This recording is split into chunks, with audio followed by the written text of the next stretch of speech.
Hello friends, ಅಡುಗೆ ಪ್ಯಾಷನ್ಗೆ ಎಲ್ಲರಿಗೂ ಸ್ವಾಗತ. ಇವತ್ತು ನಾನೊಂದು ರುಚಿಯಾದಂತಹ ಬೆಂಡೆಕಾಯಿಯಿಂದ ಗ್ರೇವಿಯನ್ನು ಮಾಡ್ತಾ ಇದ್ದೇನೆ, ಬೆಂಡಿ ಗ್ರೇವಿ ಅಂತ. ಈ ಗ್ರೇವಿ ತುಂಬ ರುಚಿಯಾಗಿರುತ್ತದೆ. ಚಪಾತಿಗೆ, ಅನ್ನಕ್ಕೆ, ಎಲ್ಲದಕ್ಕೆ ಕೂಡ ಇದನ್ನು ಯೂಸ್ ಮಾಡಿಕೊಳ್ಬೋದು. ತುಂಬ ಟೇಸ್ಟಿಯಾಗಿರುತ್ತದೆ. ಇದನ್ನು ಹೇಗೆ ಮಾಡೋದು ಅಂತ ನೋಡುವ. ಮೊದಲಿಗೆ ಇಲ್ಲಿ ಒಂದು 2-3 ಚಮಚದಷ್ಟು ಎಣ್ಣೆನ ಹಾಕ್ಕೊಂಡೆ. ಆಮೇಲೆ ಬೆಂಡೆಕಾಯಿನ ಸ್ವಲ್ಪ ದೊಡ್ಡದಾಗಿ ಕಟ್ ಮಾಡಿಕೊಂಡು ಫ್ರೈ ಮಾಡ್ತಾ ಇದ್ದೇನೆ. ಆಮೇಲೆ ಅದಕ್ಕೆ ಸ್ವಲ್ಪ ಅರಸಿನ ಮತ್ತು ಒಂದು ಸ್ವಲ್ಪ ಉಪ್ಪನ್ನು ಸೇರಿಸ್ಕೊಂಡು ಫ್ರೈ ಮಾಡಿಕೊಳ್ಬೇಕು. ಇದು 2-3 ನಿಮಿಷ ಫ್ರೈ ಮಾಡುವಾಗ ಸಾಧಾರಣ ಒಂದು ಅರ್ಧ ಬೇಯ್ತದೆ. ಬೆಂಡೆಕಾಯಿನ ಈ ಥರ ಫ್ರೈ ಮಾಡಿದರೆ ತುಂಬ ಟೇಸ್ಟಿ ಇರ್ತದೆ. ಹಾಗೆ ಅದರ ಲೋಳೆ ಅಂಶ ಕೂಡ ಕಡಿಮೆ ಆಗ್ತದೆ. ಸ್ವಲ್ಪ ಉಪ್ಪನ್ನು ಕೂಡ ಹಾಕಿಕೊಂಡೆ. ಈಗ ಇದು ಫ್ರೈ ಆಗ್ತಾ ಇದ್ದ ಹಾಗೇ ನೆಕ್ಸ್ಟ್ ಈರುಳ್ಳಿನ ಕಟ್ ಮಾಡಿಕೊಂಡು ಹಾಕ್ಕೊಂಡಿದ್ದೇನೆ. ಇಲ್ಲಿ ಈರುಳ್ಳಿ ಕೂಡ ಹಾಗೆ ದೊಡ್ಡ ದೊಡ್ಡ ಪೀಸಸ್ ಆಗಿ ಹಾಕ್ಕೊಂಡಿದ್ದೇನೆ. ಈರುಳ್ಳಿನ ಈ ಥರ ದೊಡ್ಡ ಪೀಸಸ್ ಆಗಿ ಹಾಕ್ಕೊಳ್ಳೋದ್ರಿಂದ ಅದು ಗ್ರೇವಿಯಲ್ಲಿ ಅದನ್ನು ತಿನ್ನುವಾಗ ತುಂಬ ಟೇಸ್ಟಿಯಾಗಿರ್ತದೆ. ಈ ಥರ ದೊಡ್ಡ ಪೀಸ್ ನೀರುಳ್ಳಿ ತಿನ್ನುವಾಗ ತುಂಬ ರುಚಿಯಾಗಿರ್ತದೆ. ಅದೇ ರೀತಿ 2 ಟೊಮೆಟೊನ ಕಟ್ ಮಾಡಿಕೊಂಡು ಹಾಕಿದೆ. ಇದನ್ನು ಕೂಡ 2-3 ನಿಮಿಷ ಫ್ರೈ ಮಾಡಿಕೊಳ್ಬೇಕು. ಸಾಧಾರಣ 3/4 ಅಂಶ ಹೀಗೆ ಫ್ರೈ ಮಾಡುವಾಗಲೇ ಬೇಯ್ತದೆ. ಮತ್ತು ಟೊಮೆಟೊನ ಹಾಕ್ಕೊಳ್ಳುವಾಗ ಸ್ವಲ್ಪ ನೋಡಿಕೊಳ್ಬೇಕು. ಇಲ್ಲಿ ಹುಣಸೆ ಹಣ್ಣು ನಾನು ಉಪಯೋಗಿಸ್ಲಿಕ್ಕಿಲ್ಲ. ಇದು ಟೊಮೆಟೊವೇ ಹುಳಿ ಇರ್ತದೆ. ಟೊಮೆಟೊನ ಹುಳಿನ ನೋಡಿಕೊಂಡು ಹಾಕ್ಕೊಳ್ಬೇಕು, ಇಲ್ಲಾಂದರೆ ಗ್ರೇವಿ ಸ್ವಲ್ಪ ಹುಳಿಯಾಗಿ ಬರ್ಬೋದು. ಅದಕ್ಕೆ ಅಷ್ಟರೊಳಗೆ ಅದು ಬೇಯ್ತಾ ಇರಲಿ. ಅಷ್ಟರೊಳಗೆ ನಾವು ನೀರುಳ್ಳಿನ ಚಾಪರಲ್ಲಿ ಸಣ್ಣಕ್ಕೆ ಹೆಚ್ಕೊಳ್ಬೇಕು. ನೆಕ್ಸ್ಟ್ ಹಾಕಲಿಕ್ಕೆ ಬೇಕು, ಅದಕ್ಕೋಸ್ಕರ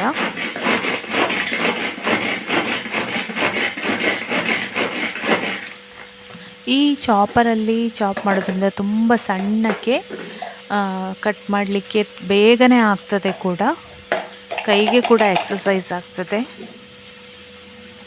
ಇಲ್ಲದಿದ್ದರೆ ತುಂಬ ಸಣ್ಣಕ್ಕೆ ಹೆಚ್ಕೊಳ್ಬೇಕಾದ್ರೆ ಕಣ್ಣುರಿ ಕೂಡ ಬರ್ತದೆ. ನೋಡಿ, ಅಷ್ಟರಲ್ಲಿ ಇದು ಫ್ರೈ ಆಯಿತು. ಈ ಫ್ರೈ ಆದಂತಹ ಬೆಂಡೆಕಾಯಿ, ಟೊಮೆಟೊ ಮತ್ತು ಈರುಳ್ಳಿನ ಒಂದು ಪ್ಲೇಟಿಗೆ ತೆಗೆದುಕೊಳ್ಳುವ. ಸಾಧಾರಣ ಎಲ್ಲ ಬೆಂದಿದೆ. ಈಗ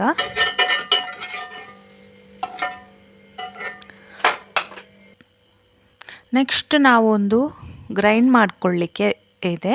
ಅದಕ್ಕೆ 4 ಬೆಳ್ಳುಳ್ಳಿ, ಶುಂಠಿ, ಹಸಿಮೆಣಸು, ಸ್ವಲ್ಪ ಗೇರು ಬೀಜ, ಹಾಗೆಯೇ 2 ಟೊಮೆಟೊ, ಸ್ವಲ್ಪ ಅರಸಿನ ಹುಡಿ, ಹಾಗೆ 2 ಚಮಚದಷ್ಟು ಮೊಸರನ್ನು ಹಾಕ್ಕೊಳ್ಳೋದು. ಮೊಸರನ್ನು ಹಾಕಿ ಗ್ರೈಂಡ್ ಮಾಡ್ಕೊಳ್ಳೋದು. ನೋಡಿ, ಪೇಸ್ಟ್ ರೆಡಿ ಆಯಿತು. ಆಮೇಲೆ ನೆಕ್ಸ್ಟ್ ಪುನಃ ಬಾಣಲೆಯಲ್ಲಿ ಸ್ವಲ್ಪ ಎಣ್ಣೆ ಹಾಕ್ಕೊಳ್ಳೋದು. ಅದಕ್ಕೆ ಸ್ವಲ್ಪ ಜೀರಿಗೆ, 4 ಕಾಳು ಮೆಣಸು, 1 ಒಣಮೆಣಸು, ಹಾಗೆಯೇ ಇದು ದಾಲ್ಚಿನ್ನಿ ಚಕ್ಕೆ, ಇಷ್ಟನ್ನು ಹಾಕಿ ಫ್ರೈ ಮಾಡ್ಕೊಳ್ಳೋದು. ಇದಕ್ಕೀಗ ನಾವು ಚಾಪರಲ್ಲಿ ಸಣ್ಣಕ್ಕೆ ಕಟ್ ಮಾಡಿಕೊಂಡಿದ್ದೇವಲ್ಲ ನೀರುಳ್ಳಿ, ಇದನ್ನು ಹಾಕ್ಕೊಳ್ಳೋದು. ಇದನ್ನು ಚೆನ್ನಾಗಿ ಫ್ರೈ ಮಾಡ್ಕೊಳ್ಳೋದು. 2-3 ನಿಮಿಷ ಈ ಥರ ಸಣ್ಣಗೆ ಕಟ್ ಮಾಡಿದ ನೀರುಳ್ಳಿ ಫ್ರೈ ಮಾಡುವಾಗ ಕೂಡಲೇ ಬೇಯ್ತದೆ.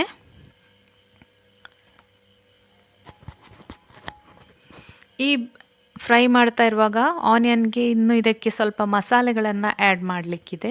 ಇಲ್ಲಿ ನಾನು ಸ್ವಲ್ಪ ಚಿಲ್ಲಿ ಪೌಡರ್, ಸ್ವಲ್ಪ ಧನಿಯಾ ಪೌಡರ್, ಹಾಗೆ ಸ್ವಲ್ಪ ಜೀರಿಗೆ ಹುಡಿ ಇಷ್ಟನ್ನು ಹಾಕಿ ಮತ್ತೆ 1-2 ನಿಮಿಷ ಫ್ರೈ ಮಾಡ್ಕೊಳ್ಳೋದು. ಈ ಮಸಾಲೆ ಎಲ್ಲ ನೀರುಳ್ಳಿಗೆ ಹೊಂದಿಕೊಳ್ಳುವಷ್ಟು ಹೊತ್ತು ಫ್ರೈ ಮಾಡೋದು. ಇದು ಫ್ರೈ ಆಗ್ತಾ ಹೋದ ಹಾಗೆ ನೆಕ್ಸ್ಟ್ ಇದಕ್ಕೆ ನಾವು ಗ್ರೈಂಡ್ ಮಾಡ್ಕೊಂಡಿದ್ದೇವಲ್ಲ ಗ್ರೇವಿ, ಅದನ್ನು ಹಾಕ್ಕೊಳ್ಳೋದು. ಟೊಮೆಟೊ ಎಲ್ಲ, ಮೊಸರೆಲ್ಲ ಹಾಕಿ ಗ್ರೈಂಡ್ ಮಾಡ್ಕೊಂಡಂತಹ ಗ್ರೇವಿ 2-3 ನಿಮಿಷ ಬೇಕಾಗ್ತದೆ ಇದು ಫ್ರೈ ಆಗಲಿಕ್ಕೆ. ಈ ಗ್ರೇವಿ ತುಂಬ ರುಚಿಯಾಗಿರ್ತದೆ. ಇದನ್ನು ನಾವು ಎಲ್ಲದಕ್ಕೆ ಕೂಡ ಯೂಸ್ ಮಾಡ್ಕೊಳ್ಬೋದು. ಚಪಾತಿಗೆ ಆಗಿರ್ಬೋದು, ಪೂರಿಗೆ ಮತ್ತು ಅನ್ನಕ್ಕೆ ಕೂಡ ಮ್ಯಾಚ್ ಆಗ್ತದೆ ಇದು. ಈಗ ಮಸಾಲೆನ ಹಾಕ್ಕೊಂಡಾಯಿತು. ಈಗ ರುಚಿಗೆ ಉಪ್ಪನ್ನು ಹಾಕ್ಕೊಳ್ಳೋದು. ರುಚಿಗೆ ಆಗ ಸ್ವಲ್ಪ ಉಪ್ಪು ಬೆಂಡೆಕಾಯಿಗೆ ಹಾಕ್ಕೊಂಡಿದ್ದೇವೆ, ನೋಡಿಕೊಂಡು ಹಾಕ್ಕೊಳ್ಬೇಕು ಉಪ್ಪನ್ನು. ಈಗ ಇದರ ಹಸಿ ವಾಸನೆ ಎಲ್ಲ ಹೋಗಬೇಕು. ಇದರಲ್ಲಿ ಬೆಳ್ಳುಳ್ಳಿ, ಶುಂಠಿ ಎಲ್ಲ ಹಾಕಿದ್ದೇವಲ್ಲ, ಹಾಗಾಗಿ ಅದರ ಹಸಿ ವಾಸನೆ ಎಲ್ಲನೂ ಹೋಗಬೇಕು. ಅಲ್ಲಿವರೆಗೆ ಒಂದು 3-4 ನಿಮಿಷದಷ್ಟು ಹೊತ್ತು ಫ್ರೈ ಮಾಡ್ಕೊಳ್ಳೋದು. ಗ್ರೇವಿ ಚೆನ್ನಾಗಿ ಕುದಿಬೇಕು. ಅದರ ಥಿಕ್ನೆಸ್ ಕನ್ಸಿಸ್ಟೆನ್ಸಿ ಎಲ್ಲ ನೋಡ್ಕೊಳ್ಬೇಕು. ಸ್ವಲ್ಪ ನೀರು ಬೇಕಾದರೆ ಆ್ಯಡ್ ಮಾಡ್ಕೊಳ್ಬೋದು. ಇದು ಒಂದು 2-3 ನಿಮಿಷದಲ್ಲಿ ಕುದಿಲಿಕ್ಕೆ ಸ್ಟಾರ್ಟ್ ಆಗ್ತದೆ. ನೆಕ್ಸ್ಟ್ ಇದಕ್ಕೆ ನಾವು ಆಗಲೇ ಫ್ರೈ ಮಾಡಿ ಇಟ್ಕೊಂಡಿದ್ದೇವಲ್ಲ, ಬೆಂಡೆಕಾಯಿ, ಟೊಮೆಟೊ, ನೀರುಳ್ಳಿ ಎಲ್ಲ ಇದನ್ನು ಹಾಕ್ಕೊಳ್ಳೋದು. ಇದು ಚೆನ್ನಾಗಿ ಮಸಾಲೆಯನ್ನೆಲ್ಲ ಈ ಹೋಳುಗಳು ಹೀರ್ಕೊಳ್ಬೇಕು. ಅಲ್ಲಿವರೆಗೆ ಮಿಕ್ಸ್ ಮಾಡ್ಕೊಳ್ಳೋದು ಒಂದು 2 ನಿಮಿಷ. ನಿಮಗೆ ಗ್ರೇವಿ ತುಂಬ ದಪ್ಪ ಇದೆ ಅಂತ ಆದರೆ ಬೇಕಾದರೆ ನೀರನ್ನು ಆ್ಯಡ್ ಮಾಡ್ಕೊಳ್ಬೋದು.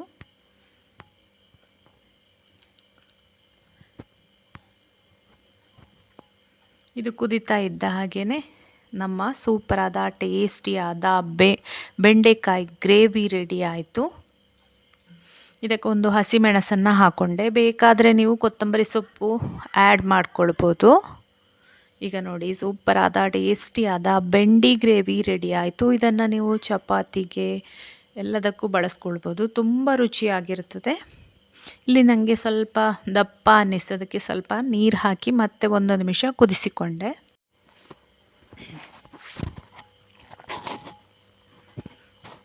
ಈಗ ಸೂಪರಾದ ಟೇಸ್ಟಿಯಾದ ಬೆಂಡಿ ಗ್ರೇವಿ ರೆಡಿ ಆಯಿತು.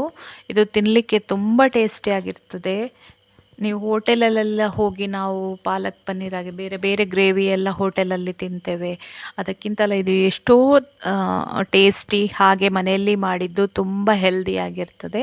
ನಮ್ಮ ಗ್ರೇವಿ ರೆಡಿ ಆಯಿತು. ನಾನಿವತ್ತು ಡಿನ್ನರಿಗೆ ನೈಟ್ ಮಾಡ್ಕೊಂಡದ್ದು ಈ ಬೆಂಡಿನ. ಆದ ಕಾರಣ ನಾನೊಂದು ಚಪಾತಿ ಮತ್ತು ಈ ಗ್ರೇವಿನ ತಗೊಂಡೆ. ಈ ಗ್ರೇವಿ ಅಷ್ಟು ಟೇಸ್ಟಿಯಾಗಿತ್ತು. ಚಪಾತಿ ಜೊತೆ ಬೆಸ್ಟ್ ಕಾಂಬಿನೇಷನ್. ಹಾಗೆ ಅನ್ನದ ಜೊತೆ, ಬೆಳ್ತಿಗೆ ಅನ್ನದ ಜೊತೆ ಆಗಿರ್ಬೋದು ಅಥವಾ ಕುಚ್ಚಲಕ್ಕಿ ಅನ್ನದ ಜೊತೆ ತುಂಬ ರುಚಿಯಾಗಿರುತ್ತದೆ. ಬೆಂಡೆಕಾಯಿ ಅದರ ಫ್ಲೇವರ್ ಎಲ್ಲವೂ ಕೂಡ ತುಂಬ ಸಖತ್ತಾಗಿ ಬಂದಿದೆ. ಫ್ರೆಂಡ್ಸ್, ನೀವು ಕೂಡ ಒಮ್ಮೆ ಮಾಡಿ ಮನೆಯಲ್ಲಿ ಹೇಗೆ ಬಂತು ಅಂತ ನನಗೆ ತಿಳಿಸಿ. ಫ್ರೆಂಡ್ಸ್, ಈ ವಿಡಿಯೋ ಇಷ್ಟ ಆದರೆ ಲೈಕ್ ಮಾಡಿ, ಶೇರ್ ಮಾಡಿ, ಕಮೆಂಟ್ ಮಾಡಿ, ಹಾಗೆ ಸಬ್ಸ್ಕ್ರೈಬ್ ಆಗೋದನ್ನು ಮರಿಬೇಡಿ. ಹೀಗೇ ಹೆಲ್ದಿಯಾದ, ರುಚಿಯಾದ, ಟೇಸ್ಟಿಯಾದ ಒಳ್ಳೊಳ್ಳೆ ರೆಸಿಪಿಯೊಂದಿಗೆ ನೆಕ್ಸ್ಟ್ ಬರ್ತೇನೆ. ಅಲ್ಲಿವರೆಗೆ ನಮಸ್ಕಾರ. Bye bye. Take care.